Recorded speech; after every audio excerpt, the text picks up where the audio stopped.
antara satu karakter yang penting diorang ni adalah dia ada permusuhan dengan orang-orang selain daripada mereka. Tak kisahlah orang politik ke, budak-budak ke, mak ayah ke, semua sama kena bunuh. Semua pengganas, setiap teroris. Diorang merasakan diorang ni satu bangsa lebih rendah daripada manusia itu sendiri. Pembunuhan dan pembantaian yang berlaku di Palestin. Pada hari ini, ramai yang membincangkan konflik yang berlaku di Palestin sekadar hanya melihat kepada perkembangan Zionism yang bermula pada era moden. Tetapi wujud satu persoalan, adakah cukup sekadar itu ataupun kita perlu menelusuri lebih panjang sejarah kefasadan dan juga kerosakan yang dilakukan oleh orang Yahudi bermula daripada era para nabi. Bagaimana mereka terkenal dengan sifat untuk menyeleweng kitab-kitab suci, membunuh para nabi dan orang soleh serta melakukan kerosakan yang begitu besar terhadap manusia dan juga alam itu sendiri. Jadi untuk podcast kali ini, kami menjemput Ustaz Amar Ismat, Sekretariat Ulum Syarak Pemikir bagi mengupas dengan lebih lanjut berkaitan dengan kisah yang digambarkan di dalam Al-Quran, Bible dan juga Taurat berkaitan dengan kefasadan Bani Israel bermula daripada para nabi. Wujud beberapa persoalan iaitu apakah kejahatan yang dilakukan oleh Bani Israel menurut Al-Quran, Bible dan juga Taurat yang dilakukan oleh mereka semasa zaman para nabi. Adakah kejahatan ini berhenti setakat ini sahaja ataupun ianya berterusan sehingga ke hari ini dan kita sedang merasai kerosakan tersebut?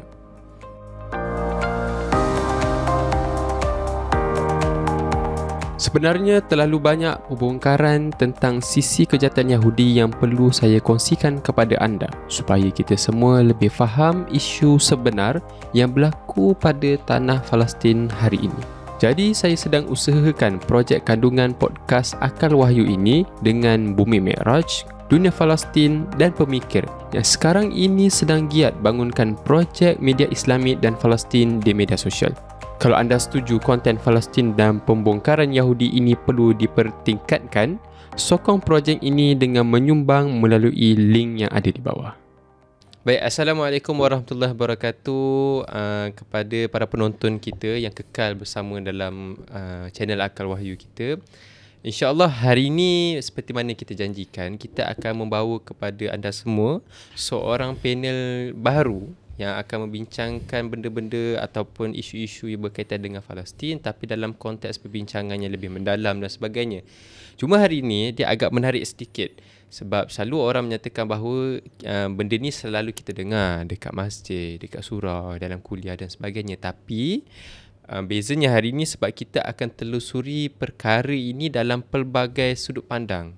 Apa perkara benda tersebut? Okey, kita kenalkan terlebih dahulu kita punya panel yang kita jemput pada hari ini tidak lain tidak bukan iaitu Ustaz Amar Ismat selaku Sekretariat Pemikir.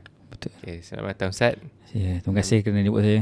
Alhamdulillah. Ustaz, sekarang ni apa perkembangan baru Ustaz selain daripada ceramah, kuliah dan sebagainya? Okey, sekarang saya ada satu tempat yang saya mengajar dalam surau dekat Negeri Sembilan. Saya mengajar satu buku yang bertajuk Kisah-Kisah dalam Al-Quran. Okay. Jadi buku ini dia 4 jilid menceritakan tentang kisah-kisah para Nabi dalam Quran dan sekarang saya tengah berada pada kisah Nabi Daud AS. Okay. Jadi sebenarnya sepanjang beberapa tahun ni lah sebab benda tu berkait dengan Nabi Musa, Nabi Yusuf. Jadi memang banyak menceritakan tentang situasi keadaan Bani Israel yang berlaku dalam sejarah Islam, terutamanya berpandukan daripada Al-Quran. Okey, penulis dia tu siapa tu? Penulis kitab yang saya guna ni nama dia Salah Al-Khalidi, Salah Abdul Fattah Al-Khalidi rahimahullah, seorang ulama tafsir di Jordan. Okay. Dan dia sangat banyak menulis tentang berkaitan Quran dan juga ada satu, tak silap saya lah, satu tesis master dia yang bertajuk Al-Syakhsiyah Al-Yahudiyah min khilal Al-Quran, karakteristik orang-orang Yahudi berdasarkan Al-Quran. Oh, dia keluarkan semua karakter-karakter Yahudi tu dan dikumpulkan dalam satu buku. Betul, itu kajian dia. Oh, tesis master dia? Betul. Dah habis tu, jadi kalau dalam buku tu dia punya pendekatan adalah dia keluarkan karakter and then dia keluarkan certain events yang menyatakan bahawa itu Yahudi sekian ni lah. Cuma mungkin ketika itu mungkin situasi atau fakta yang ada ketika itu mungkin tak sama dengan fakta sekarang lah, lagi banyak dan lagi pelbagai fakta yang kita boleh lihat kan. Jadi mungkin ketika itu berdasarkan fakta yang ada ketika itulah. Tapi itu pun dah boleh jadi satu benchmark kepada bagaimana kita melihat contoh-contoh yang berlaku lah ketika itu. Okay, Ustaz, dah kira alang-alang jugalah kalau kita katakan Ustaz pun ada mengajar kitab-kitab yang berkaitan dengan sirah-sirah para nabi bersama dengan orang Yahudi dan sebagainya itu. Berbalik pada tajuk kita. Sebenarnya tajuk kita hari ni kita nak telusuri bagaimana kita nak tengok konflik yang berlaku di Palestin hari ni dalam kacamata ataupun peristiwa yang berlaku semasa zaman para nabi dan rasul dulu.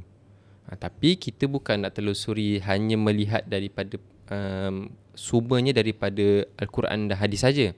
Tapi kita nak tengok juga daripada konteks agama-agama lain. Contohnya, adakah benda yang kita nak come out ni ada juga disebut dalam agama Kristian ataupun dalam agama Yahudi sendiri daripada kitab-kitab mereka, Taurat, Talmud dan sebagainya. Jadi soalan saya yang pertama lah, sebab saya rasa benda ni kita nak bina stand kita dulu sebelum kita go through kepada perbincangan kita. Kenapa nak bincang benda ni? Sebab apa pentingnya kita nak tarik perbincangan ni daripada zaman para nabi? Sebab kalau kita tengok pada perbincangan hari ni pun jarang orang sebut perbincangan tentang Zionism apa ni semua dah tarik pada zaman nabi. Cerita je lah daripada Conference of Brussels, daripada zaman Theodor Herzl, daripada zaman penubuhan awal Israel dan sebagainya. Mula daripada situ. Tapi hari ni kita nak tarik daripada belakang. Belakang tu bukan belakang yang 100 tahun, 200 tahun waktu zaman Eropah semua. 2000 tahun. Beribu-ribu tahun, 2000 tahun sampai zaman para nabi dulu. Jadi apa pentingnya kita bincang ni macam tu? Okey, masa saya mengajar tu kan, antara sebab bila kita tengah mengajar tu memang betul-betul live pula berlaku perang Taufan Al-Aqsa yang berlaku di Palestin dan pelbagai hujah-hujah sejarah yang cuba dikemukakan oleh orang Zionis Israel lah. Jadi bila kita tengok dan kita dapat buat perbandingan secara jelas apa yang dikatakan oleh Quran dan apa yang dikatakan oleh diorang mengenai sejarah itu. Jadi banyak benda yang tak tepat dan tak berapa nak kena dengan apa yang dikatakan oleh, didakwa oleh mereka lah. Jadi apa yang saya lihat bahawa sebenarnya bila kita melihat sejarah ni, kita boleh merumuskan apakah yang berlaku pada Zionis Israel hari ini. Sebenarnya dia tidak jauh daripada apa yang pernah berlaku dalam sejarah Yahudi pada satu masa dahulu. Maksud dia apa? Maksud dia pemikiran Zionism yang ada pada hari ini ni, dia bukan terbit daripada sebuah vacuum pemikiran. Dia adalah satu kesinambungan daripada akar akidah, pegangan, pemikiran dan budaya yang akhirnya menyebabkan wujudlah Zionism tu pada hari ini. Maksud dia bukanlah kita nak kata Yahudiah ni ataupun Judaism ni semuanya jahat. Tetapi ada sebahagian ajaran Yahudiah itu ataupun Yahudi itu yang menyebabkan boleh timbulnya pemikiran Zionism pada hari ini. Jadi nak tak nak kita nak memahami akar pemikiran tu, kita kena kembalilah kepada sejarahnya. Bagaimanakah peranannya, apakah aktor-aktornya, apakah bentuk-bentuk pengajaran yang telah menyebabkan wujudnya boleh timbulnya pemikiran Zionism tu. Jadi nak tak nak kita kena melihat apakah dia wujud kesinambungan yang berlaku itu. Itu satu lah. Dan yang kedua, saya rasa macam antara benda penting lah. Sebab kalau kita tengok dalam sejarah, sebenarnya Yahudi ni walaupun dia kecil, tak ramai, tapi dia memegang tampuk-tampuk pemerintahan, tampuk-tampuk kekuasaan yang signifikan sepanjang sejarah. Maksud dia, kita tengok diorang ni kalau dalam contoh-contoh yang terdekat, yang menjadi golongan-golongan banker terbesar di Europe dan juga di US. Dan sebenarnya ada juga di Timur. Yang kemudian kita lihat juga cendekiawan-cendekiawan pun ramai daripada kalangan orang Yahudi.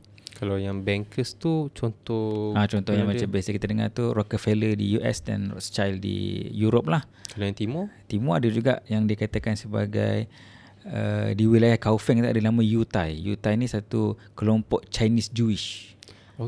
Mereka ni antara sebahagian yang berada, kalau yang Yahudi di Hong Kong dan Shanghai ni, diorang daripada Europe juga sebenarnya, tapi diorang ada yang akhirnya berasimilasi dengan orang Chinese dekat China ni, dekat Hong Kong ni. Mereka pegang tampuk-tampuk ekonomi, contoh macam hartanah, contoh macam trading, diorang pegang monopoli kat situ. Kalau yang itu yang monopoli ataupun memegang tampuk-tampuk tertentu lah. Kalau yang academician yang saya sebut tadi, contoh bandil lah macam Darwin lah. Okey. Darwin, betul macam kata Karl Marx pun ada Jewish punya keturunan. Jadi banyak lagi mereka ni semua ada kesinambungan daripada keturunan Yahudi lah. Ada kata ini teori konspirasi kan. Yelah.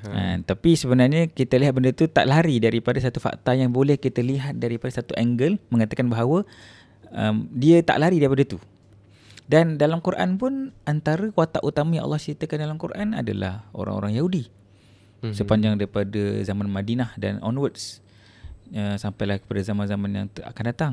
Jadi nak tak nak, kalau kita tak faham peranan Yahudi ni daripada zaman-zaman itu, maka kita akan melihat sejarah tu secara terputus. Tak bersambung, tak berkesinambungan. Jadi nak tak nak kita kena tengok juga apa sebenarnya sejarah dia, apa yang diorang buat, apa karakter dia, bagaimana mereka berhadapan dengan teks-teks agama ke, apa yang berlaku dalam situasi, menyebabkan kita kena tengok apa yang sebenarnya berlaku pada sejarah dan apa kesinambungannya sampai hari ini. So Ustaz nak buat satu connection lah, macam Zionism lahirnya daripada perut Yahudi. Ya. Dan Yahudi pula dia ada satu sejarah yang boleh kita katakan direkodkan dalam Al-Quran sebagai sejarah bangsa yang ada karakter-karakter yang buruk dan sebagainya, yang perlu kita telusuri dan kita tengok. Baru kita faham peristiwa yang berlaku sekarang. Dan apa outcome dia, apa hasil dia adalah kita akan boleh melihat dan menentukan cara kita berinteraksi dengan Yahudi ni macam mana. Sebab kalau kita dah faham tabiat mereka, situasi mereka, ajaran mereka, kemudian kita lihat pula Zionism semasa, realiti semasa ni, dalam yang mungkin semasa ni lebih dekat dengan kita faham Zionis lah. Jadi kita baru kena faham, okey, macam mana kita nak berinteraksi bila kita berjumpa dengan diorang.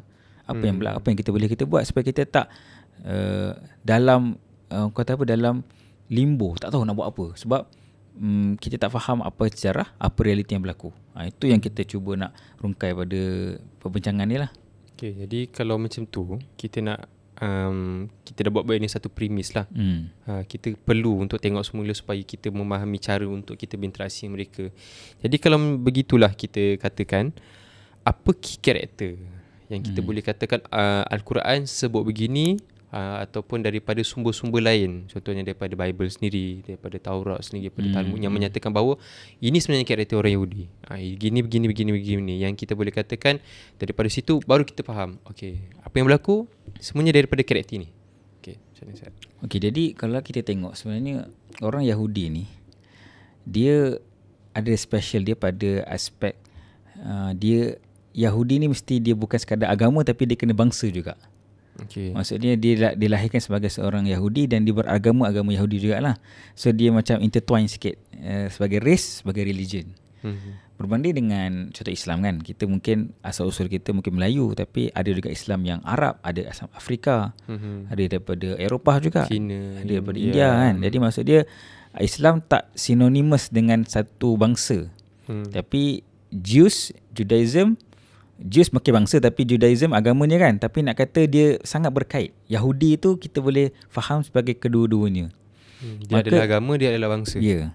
Maka kat situ kita akan nampak bahawa senang sikit nak memahami diorang ni siapa, sebab diorang ni dia intertwine antara race dengan religion tu. Okey, jadi antara karakter yang boleh kita lihat sebab Allah SWT dalam Quran banyak cakap pasal antara satu karakter yang penting diorang ni adalah dia ada permusuhan dengan orang-orang selain dari mereka. Jadi Allah kata yang paling kuat permusuhan antara kamu ni untuk orang Islam adalah orang Yahudi. Orang yang beriman ni dia punya musuh paling kuat adalah orang Yahudi. Dan benda tu bukan sekadar terhad dalam Quran je. Kalau kita tengok dalam pelbagai sumber-sumber lain, contohlah dalam Bible ni kan Jews ni ataupun Yahudi ni, dia asalnya bermula daripada Kristian kan, asal usulnya daripada Yahudi juga. Maksudnya Jesus adalah orang Yahudi. Jadi Bible tu pun salah satu sumber untuk memahami agama Yahudi juga. Okay. Sebab dia menceritakan tentang keadaan orang Yahudi ketika itu. Ya, sebab tu dia sebut sebagai New Testament. Betul. Okay. Jadi dalam Bible, dalam Injil, dia kata kamu tak boleh mengambil interest. Ini dalam Deuteronomy. Kamu tak boleh mengambil interest ataupun faedah daripada orang-orang kamu, your brothers. Maksudnya kawan-kawan kamu lah yang satu agama dengan kamu. Tapi you can take interest from others. Jadi satu pasal riba dan faedah ni lah. Nanti kita bincang nombor 2. Tapi yang nak ambil point kat sini adalah dia boleh menghalalkan satu mengambil harta atau faedah daripada orang selain daripada agama dia. Bagi dia, orang agama lain ni tak ada nilai. Itu yang kita lihat yang berlaku dalam dalam situasi sekarang. Pemikir-pemikir macam Norman Finkelstein semua cakap mereka orang-orang Zionis ni telah menyatakan orang-orang Palestin dan Arab sebagai subhuman. Maksudnya bawah daripada manusia.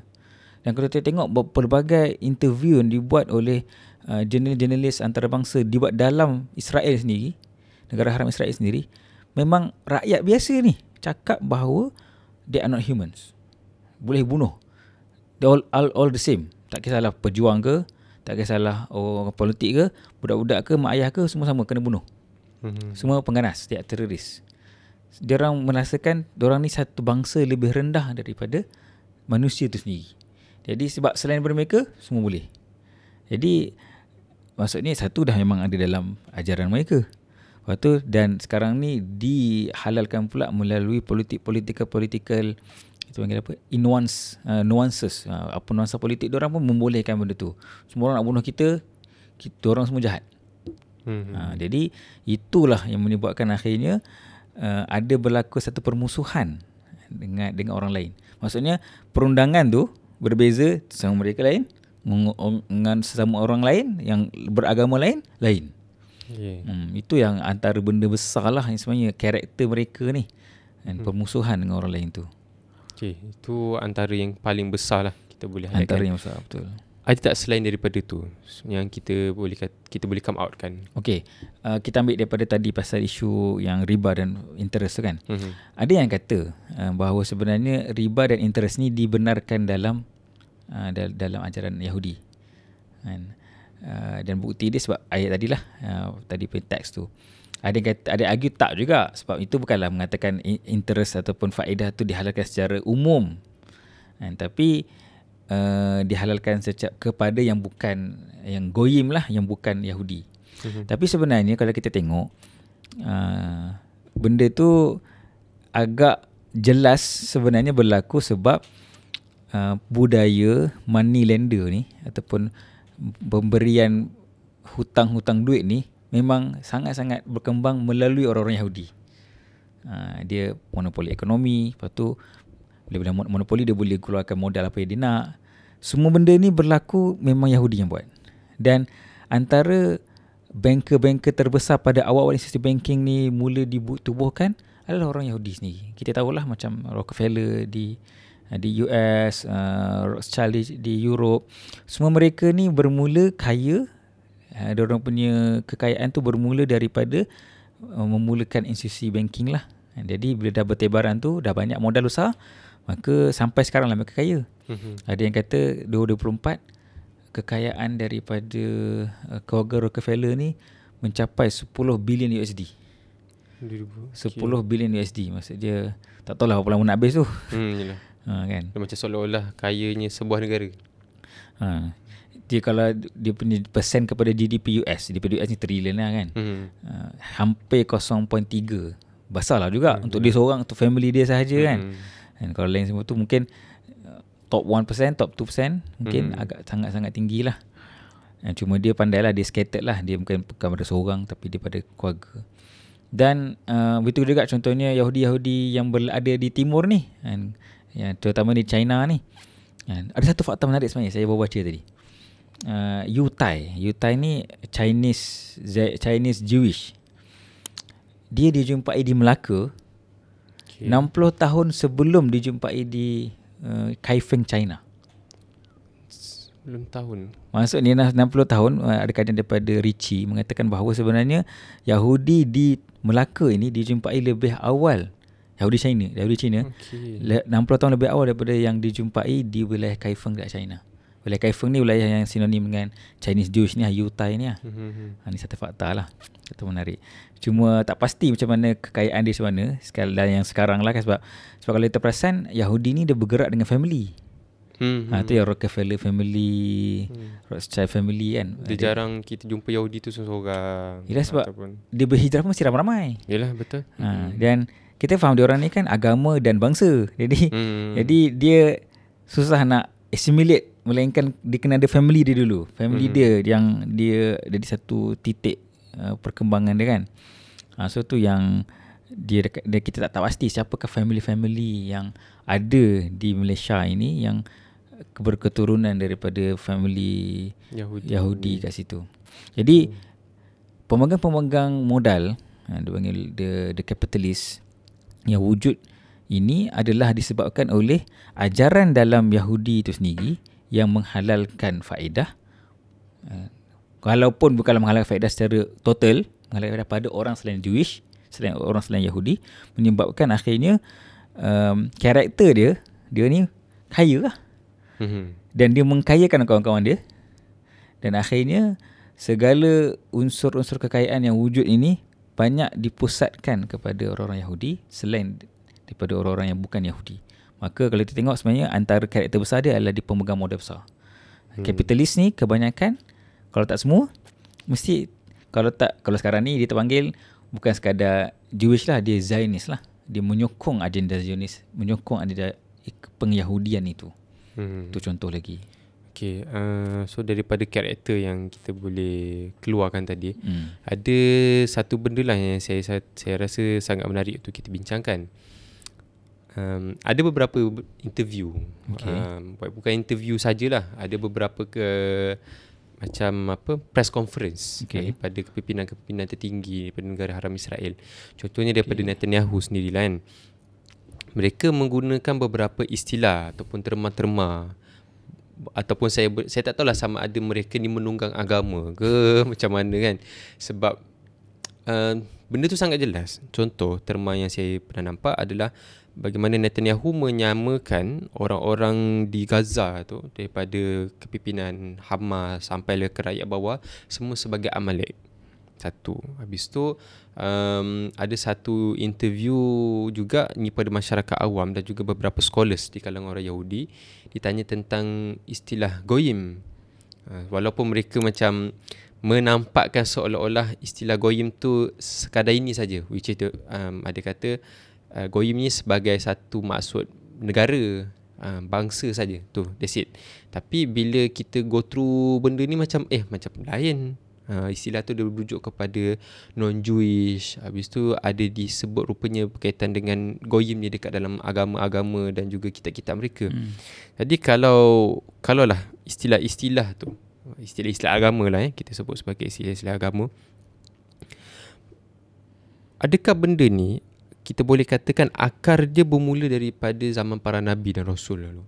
Sebab orang Yahudi, contoh perkataan Amalek tu dikatakan ada dekat dalam Taurat mereka. Betul. Dia macam seolah-olah ada satu bangsa yang Tuhan menghalalkan darah mereka untuk dibunuh oleh orang Yahudi. Maksudnya Tuhan is the first person that Tuhan adalah Tuhan telah menghalalkan. Dia adalah memberikan satu arahan pertama dekat dalam dunia ni untuk berlakunya genocide. Seolah-olah begitu. Mereka nak wujudkan satu naratif seperti itu. Jadi macam mana kalau kita nak tarik pada bincangan situ? Okey, ada banyak benda nak kena rungkai ni. Kita rungkai satu-satu Okey, boleh. Pertama sekali adalah kita nak faham dulu ideological ataupun ideologi yang berlaku dalam Zionis ni tentang dipanggil supremacism. Dia rasa bangsa ataupun agama dia superior berbanding dengan yang selain mereka. Ini jelaslah memang bukan sekadar berlaku pada Zionis hari ini, tapi benda tu ada akar dan susu galonnya daripada Bible, daripada Taurat yang telah diselewengkan. Dan kalau tak seleweng pun, dalam Quran sebenarnya dah menceritakan apa yang berlaku kepada orang Yahudi, iaitu Allah berkatakan mereka ini dalam Quran. Allah kata tadi istilah goyim kan. Allah kata dalam Quran, nahnu abna'ullahi wa ahibba'uh.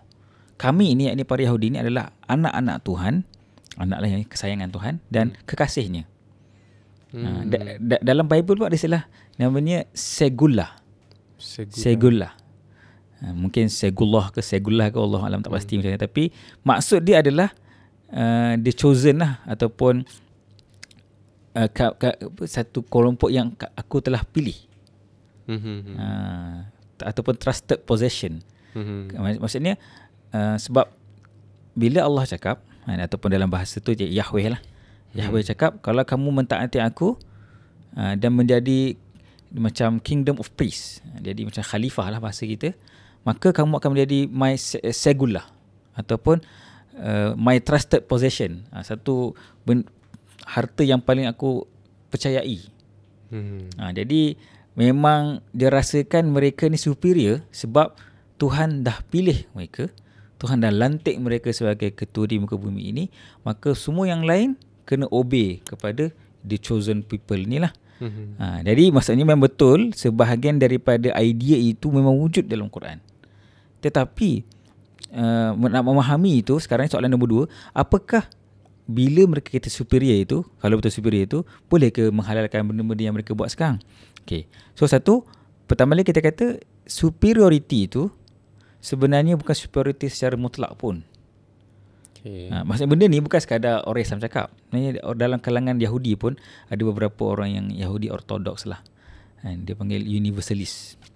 Mereka ni pun tak menerima idea bahawa orang-orang Yahudi adalah the chosen people, segullah, ataupun yang paling dipercayai atau yang paling dipercayai oleh Tuhan, sebab benda itu datang dengan syarat, ada condition. Dia bukan out from nowhere tiba-tiba Tuhan pilih. Betul. Maksud dia macam tadi lah, macam dia bukan based on race, based on religion, dia based on condition. If you obey me, lepas tu jadi kingdom yang baik, jadi khalifah yang baik, pemimpin yang baik, maka barulah dapat title tu. Kalau tak, hilang lah. So maksudnya bukan orang Islam cakap ni, orang Yahudi sendiri sebahagian daripada dalam dia punya pandangan universalis ni pun cakap benda tu. Tak. Jadi so istilah tu bukanlah if you are Jewish then you are the chosen people, tak. Jewish yang sekian. Kalau you tak buat benda-benda ni, you tak. Itu yang sebahagian rabai-rabai Yahudi yang moden ni, kalau tengok sekarang yang ada lagi pada hari ni, semua sampai sebahagian besar mereka ni berpindah daripada Palestin. Diorang ni memang dah 7 keturunan duduk di Palestin. 1970-an tu diorang keluar daripada Palestin pergi ke Europe sebab diorang takut dengan apa yang berlaku di Israel sekarang. Dia kata ini bukan apa yang Tuhan cakap. Tuhan cakap kita kena menjadi orang yang amanah, memberikan kemakmuran kepada orang. Ini bukan kemakmuran, ini adalah genocide, ini adalah oppression, ini adalah penjajahan. Rabai Yahudi sini keluar daripada Palestin sebab takut melihat apa yang berlaku. Ini kata akan mengundang bala Tuhan. Okay. Jadi satu dah salah. Apa ideologi superiority itu, supremacism tak berlaku. Dan yang kedua, apa yang mereka buat pula? Okay, yang mereka buat ni sebenarnya satu bentuk tunggangan agama je lah. Sebab dia tahu bahawa nak mendapatkan dukungan daripada masyarakat, satu masyarakat Yahudi sendirilah. Yang kedua, golongan Kristian Zionis. Kita kena faham, walaupun Zionis ni dia simbolik dengan Yahudi, tapi ada Kristian Zionis Kristian yang memberi sokongan kepada orang-orang Yahudi ni, orang-orang Zionis ni, sebab mereka ni merasakan dalam Bible mereka bahawa akan turun, tidak akan berlaku kiamat melainkan bisa akan turun di Baitul Maqdis lah. Jadi kita dan Zionis ni cara dia nak dapatkan Baitul Maqdis tu. Jadi Kristian pun percaya, sebab tu ada sebahagian besar Kristian dekat US percaya benda ni. Maka tu yang mereka memberi sokongan belah bagi kepada Zionis dekat sana. So cumanya adakah benda itu datang dengan pembunuhan sebagainya? Tak, itu benda yang tak pernah berlaku dalam sejarah lah. Takkan agama menyuruh kita membunuh orang. Yalah, yang tak bersalah, mustahil. Dan enmity ataupun permusuhan dengan orang-orang bukan Yahudi ni sebenarnya satu perkara yang diwujud dalam juga sejarah Yahudi ni. Saya bagi contoh. ada satu istilah nama dia Kol Nidre. Kol Nidre ni. Okay. Kol Nidre ni adalah satu istilah yang dikatakan bahasa Aramaik yang diambil masa perang Yom Kippur. Dia satu janji ataupun dalam mungkin bahasa Arab dia nazar. Nidre tu macam nazar kan. Kol Nidre al-nazar lebih kurang kan. Apa yang Kol Nidre ni maksudkan adalah seseorang tu dia boleh break the oath, boleh tidak menepati janjinya apa yang dia dah pernah buat kat Tuhan. Okay. Konteks semasa dia ada yang menyatakan bahawa orang-orang Yahudi ni dia boleh menipu. Okey. Dia boleh menipu walaupun dalam mahkamah. Oh, walaupun dekat dalam, seingat saya lah, dalam The Ten Commandments pun memang tak benar ke tak boleh nipu, tak boleh nipu. Al-Quran pun cakap tak boleh tipu. Okay. Tapi digunakan ideologi Kol Nidre ni sebab kata kita persecuted, kita ni diserang, kita ni ditindas, maka kita boleh gunakan ni untuk menyelamatkan diri kita. Cumanya sampai dalam mahkamah, dalam penghakiman pun boleh tipu. Dan kalau kita tengok contoh semasa kan, yang paling jelas lah kan, ada satu badan yang ditubuhkan oleh PBB masa bersatu yang akan lihat ataupun akan buat pantauan kepada semua teknologi nuklear yang wujud dalam setiap negara yang ada dalam PBB itu. Sebab nuklear ni bukan sekadar bangun senjata, dia bangun juga untuk tenaga boleh baru kan, untuk isu-isu yang berkait dengan tenaga dekat negara tu lah. Jadi dia akan lihat adakah pembangunan nuklear tu sampai ke tak level untuk buat senjata. Kalau level buat senjata je, dia akan bagi amaran lah. So yang ni dia kata Israel ada. Dekat Israel ada teknologi pembangunan nuklear. Bahkan ada seorang bekas pekerja dia pun yang lari pun beritahu benda sama. Memang ada logik pembangunan tenaga nuklear untuk perang, untuk buat senjata. Tapi Israel tak pernah mengaku pun. Ditipu lah. Kalau kita faham Kol Nidre ni, memang boleh dia tipu sebab mereka kena serang kan. Mereka kena serang, kena tindas. Jadi tak ada masalah untuk tipu lah. Seingat saya ada satu macam, saya tak tahu lah sama ada forum ke macam mana, Mehdi Hasan dengan seorang pegawai ataupun menteri daripada Israel kan, ditujukan beberapa kali berkaitan dengan isu nuclear weapon ni pun, dia asyik menafikan benda tu, sedangkan Mehdi memberikan banyak bukti jelas kan, betul, sampai sebut berapa warhead nuklear yang ada dekat Israel, semua dia pun nafi. Jadi maksudnya ideologi supremacism ni sampai tahap kalau kau tipu seorang selain kau yang bukan Yahudi, it's no problem. Bahkan kalau dalam ni seolah-olah macam benda tu digalakkan dalam agama. Macam haruslah untuk diorang buat benda tu. Macam ada sedikit persamaan dengan taqiyah dalam Syiah lah. Oh, okey, betul. Kalau perasan macam taqiyah sikit lah, dia boleh tipu. Yang penting untuk selamatkan diri, tipu. Jadi ni kalau macam ni berlaku, macam mana kita nak kata dia orang ada ketulusan untuk berinteraksi dengan orang lain? Susah kita nak melihat benda ni. Jadi dia cakap lah nak bunuh ke, nak bagi perlindungan ke. Kita pun tengok kat Gaza sendiri, dia cakap okey, pindah daripada sini sebab dia bagi pamphlet tempat ni akan dibom, kau kena pindah ke selatan tu yang dia dibom. Betul. Betul. Jadi benda yang normal lah dia orang rasa menipu ni. Okay, kalau tadi kita boleh katakan benda ni, which is diorang boleh katakan istilah menunggang agama lah. Itu terma agama ni semua. Adakah kita boleh kata mereka ni bukan sahaja menunggang agama? Diorang mengubah agama demi untuk kepentingan dan kehendak mereka. Sebagai contoh macam, saya tak tahulah ada ataupun tidak, saya rasa memang banyak je. Ayat-ayat tertentu yang diubah, ditambah oleh orang Yahudi, kata untuk kepentingan ini, dan nyatakan mereka adalah perlu buat begini-begini. Contoh yang saya ingat, saya rasa benda ni tak ada dekat dalam Taurat dan yang asal sebagainya. Contoh berkaitan dengan bagaimana disebutkan Nabi Yaqub yang Israel, yang beri gelaran Israel. Nabi Yaqub. Dikatakan Nabi Yaqub mendapat gelaran Israel selepas dia bergusti dengan Tuhan. Ada yang menafsirkan pula, sebahagian Rabbi kata dia bukan Tuhan, which is dia adalah malaikat, saya tak tahulah. Dan kemudian saya ambil yang Tuhan lah. Tuhan kemudian lepas Tuhan tu kalah, kemudian Tuhan tu dipenjarakan Kemudian dia meminta kepada Tuhan untuk memberikan sesuatu kepada dia. Kemudian Tuhan berikan gelaran dia kepada Israel. Israel which is anak, hamba ataupun anak Tuhan. Kepada Tuhan.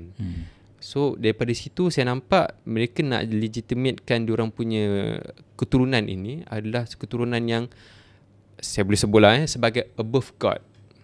Ataupun satu level dengan Tuhan tu sendiri. Sampai tahap begitu. Jadi ada tak kalau kita boleh highlightkan, selain mereka menunggang agama, mereka mengubah konten, isi dalam agama tu sendiri untuk kepentingan mereka tu sendiri. Benda tu sangat jelas dalam Quran sendiri. Allah menyifatkan mereka sebagai yuharrifunal kalima an mawadhi'i. Mereka ini tahrif, menyelewengkan perkataan daripada makna dia. Ada yang kata juga dalam tempat yang Allah kata untuk mendapat keuntungan dunia. Maksudnya mengorbankan agama, yakni teks-teks agama untuk kepentingan dunia. Maka kira benda ni bukan benda yang barulah. Memang Allah dah ceritakan perangai mereka penyelewengan ni dalam Quran. Dan kalau yang macam contoh yang diberikan tadi pun memang jelaslah menggambarkan bahawa bagaimana dia boleh pusing-pusing. Dan kalau kita tengok dalam pembukuan Taurat pun yang ada pada hari inilah, dia banyak sumber dia kan. Dia panggil JERP. Dia punya sumber-sumber yang berbeza lah. Ada yang dalam teks Taurat tu nama Tuhan Yahweh. Ada teks yang lain pula nama dia Elohim. Itu pun nama dah beza dah. Bukan kalau orang kata Islam sama je banyak nama Tuhan. Kita kata itu nama-nama ada lafzul jalalah Allah. Yang lain-lain tu adalah nama yang menggambarkan sifat Ar-Rahman, Ar-Rahim, semua 9 tu kan. Maksudnya bukanlah kata berbeza nama, tapi nama-nama yang lain. Cuma ada satu nama yang bukan sifat, iaitu Allah contoh. Jadi fahamlah. Tapi yang itu ada perbezaan nama dua kan. Dan juga banyak juga kita tengok daripada apa yang wujud dalam Taurat itu pun sebenarnya benda yang daripada penambahan-penambahan orang yang menulis. Orang tulis tu dimasukkan dalam teks Taurat. Dan tak ada orang pernah menafikan bahawa teks Taurat yang asal tak sama dengan teks Taurat yang ada pada hari ini. Cuma katanya sebahagian daripada perkembangan sejarah. Sedangkan kita faham sebenarnya Taurat ni bukan buku sejarah. Bukannya macam kita punya modul sejarah kita pakai time sekolah kan, yang boleh tukar edition, buat revision, edisi baru. Bukan macam tu. Kalau kita kata itu kata-kata Tuhan, maka mestilah dikekalkan sebagaimana ianya. Jadi bukan kita nak buat revise balik selepas 10 tahun, 20 tahun.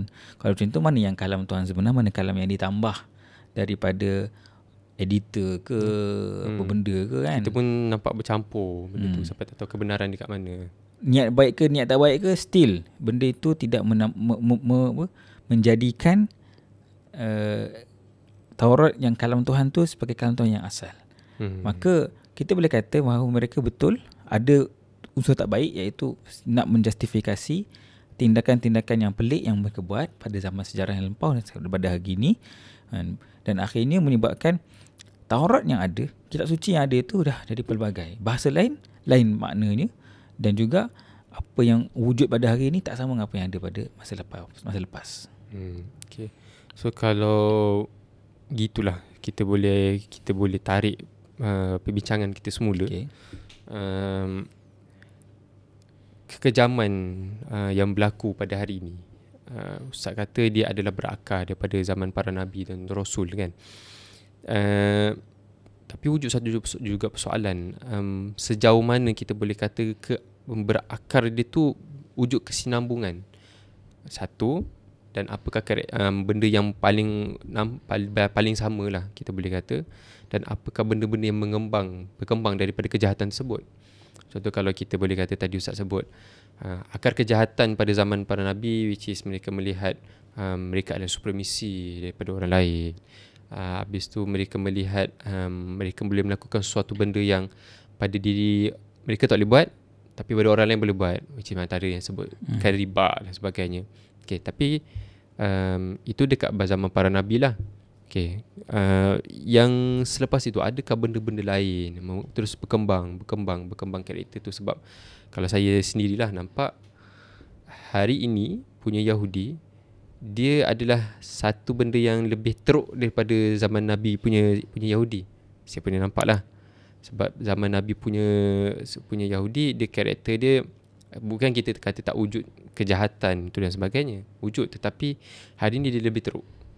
Jadi kalau macam tu macam mana kita nak highlightkan?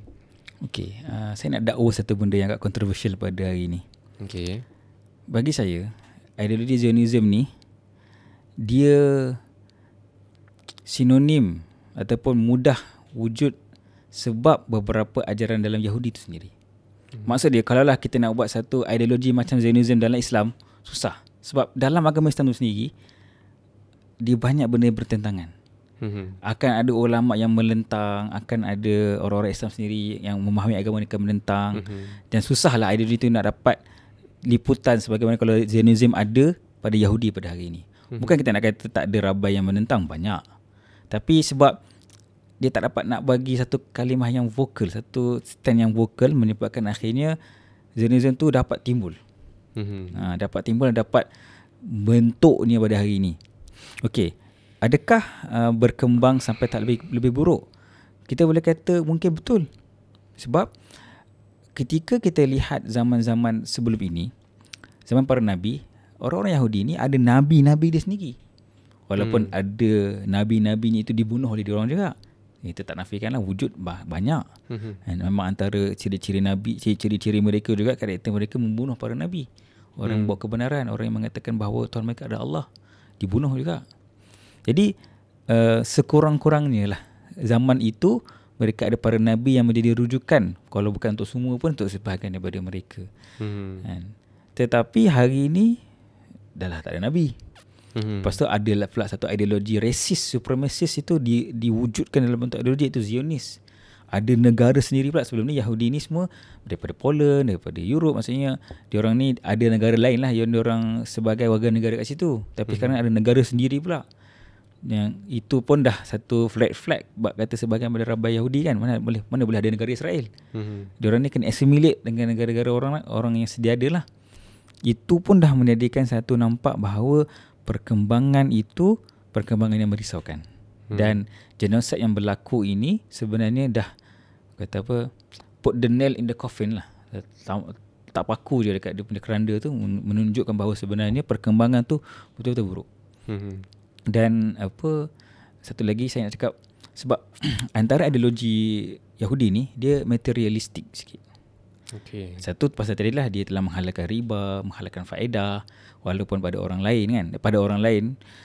Dan juga sebenarnya materialistik diorang tu pun sebenarnya pada pemahaman mereka pada Tuhan. Sebab tu sebahagian daripada orang Yahudi ni menyatakan, contoh macam tadilah kisah dia, Tuhan pun kalah Gusti. Walaupun itu kata sebahagian tafsiran kan. Tapi ada dekat dalam Quran Allah cerita, dia cakap Tuhan tu ada tangan tu pula terbelenggu sebab orang tak beri sedekah. Jadi pandangan mereka kepada Tuhan ni pandangan material. Jadi kita tak pelik bahawa sekarang ni lagilah macam-macam dia orang cakap kan. Maksud dia kalaulah masa zaman Nabi pun, pada zaman penurunan Quran pun Allah dah cerita macam tu, kita boleh bayanglah apa yang akan ditambah-tambah lagi daripada sekarang. Which is sampai kepada kesimpulan yang tadi bahawa sebenarnya betul, bila dah macam ini, ideologi itu pula agama itu ada unsur-unsur penyelewengan yang telah menyebabkan boleh wujud dalam rahim Yahudi ni, Zionism berkembang, akhirnya menyebabkan ideologi yang dulu mungkin dapat diseimbangkan dengan kenabian dan sebagainya telah menjadi lebih teruk dan memang dah mencapai satu dahsyat punya kezaliman lah yang wujud pada hari ini. Okey, baik.